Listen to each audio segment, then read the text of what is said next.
ఇప్పుడు డయాబెటీస్ వచ్చిందంటే ఫస్ట్ ఏంటంటే ఇది ఫుడ్కి సంబంధించినటువంటి ఒక డిసార్డర్. మనం తీసుకునే ఫుడ్ నుంచి గ్లూకోజ్ వస్తుంది. ఆ గ్లూకోజ్ మజిల్లో యూటిలైజ్ అవ్వాలా మన దినచర్యలకి. మీరు అన్నట్టు ఏంటంటే ఒకసారి డయాబెటీస్ వచ్చిన తర్వాత మొదట్లో ఒక టాబ్లెట్స్ 2 టాబ్లెట్స్తో స్టార్ట్ అవుతుంది. వాళ్ళు టాబ్లెట్స్ మీదనే డిపెండ్ అవుతారు.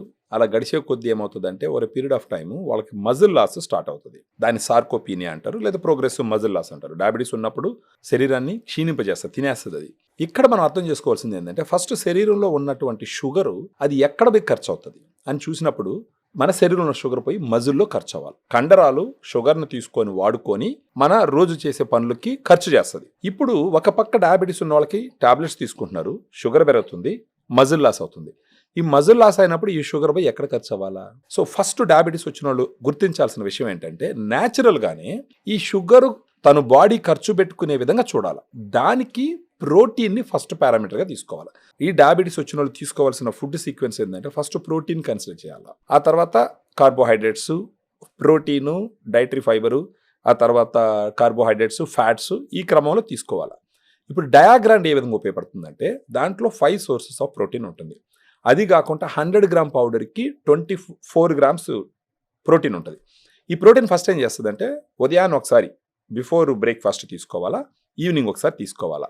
అది తీసుకున్నప్పుడు అన్నానికి ఉదయాన్నే బ్రేక్ఫాస్ట్ ముందర తీసుకున్నప్పుడు జనరల్గా జనాలకు ఉండే ఒక ఇష్యూ ఏంటంటే ఉదయాన్నే బ్రేక్ఫాస్ట్ చేస్తారు, నైట్ అంతా ఖాళీ కడుపు ఉంటుంది, ఒక 2 ఇడ్లు 3 ఇడ్లు ఎక్స్ట్రా తిన్నారనుకోండి ఇమీడియట్గా గ్లూకోజ్ లెవెల్ పెరుగుతుంది. ఈ మార్నింగ్ పెరిగే గ్లూకోజ్ లెవెల్సే బాడీలో ఉండే ఆర్గాన్స్ అన్నింటిని దెబ్బతీస్తుంది. ఇప్పుడు మన డయాగ్రామ్లో ఉన్నటువంటి ప్రోటీన్ ఏం చేస్తుంది అంటే వే ప్రోటీన్ ఒకటి ఉంటుంది. అదేం చేస్తుంది, ఉదయాన్నే తిన్న తర్వాత పెరిగే గ్లూకోజ్ని అది తగ్గించేటట్టు చేస్తుంది. ఎలా చేస్తుంది అంటే ఇన్సులిన్ పనిని పెంచుతుంది, ఇన్సులిన్ సెక్రేషన్ పెంచి ఈ గ్లూకోజ్ని మజిల్లోకి తోసేసే విధంగా చేస్తుంది.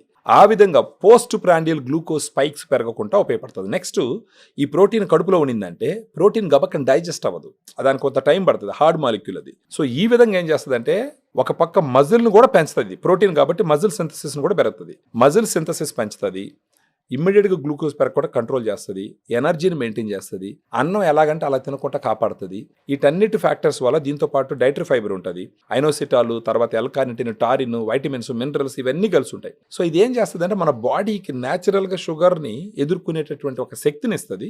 దీన్ని తీసుకుంటూ పోతే ఒక పీరియడ్ ఆఫ్ టైం వాళ్ళ HbA1c కంట్రోల్ అవుతుంది, గ్లూకోజ్ లెవెల్ కంట్రోల్ అవుతుంది, లాస్ అయ్యే మజిల్ లాస్ అవ్వకుండా ప్రివెంట్ చేస్తుంది, ఫర్దర్గా స్లోగా మజిల్ పెరిగేటట్టు చేస్తుంది.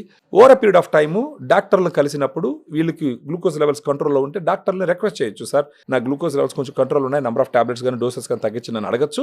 వీళ్ళ లెవెల్స్ కానీ కంట్రోల్ ఉంటే డాక్టర్స్ తగ్గిస్తారు. సో వాళ్ళు ఒక క్వాలిటీ ఆఫ్ లైఫ్ లీడ్ చేయొచ్చు అనమాట.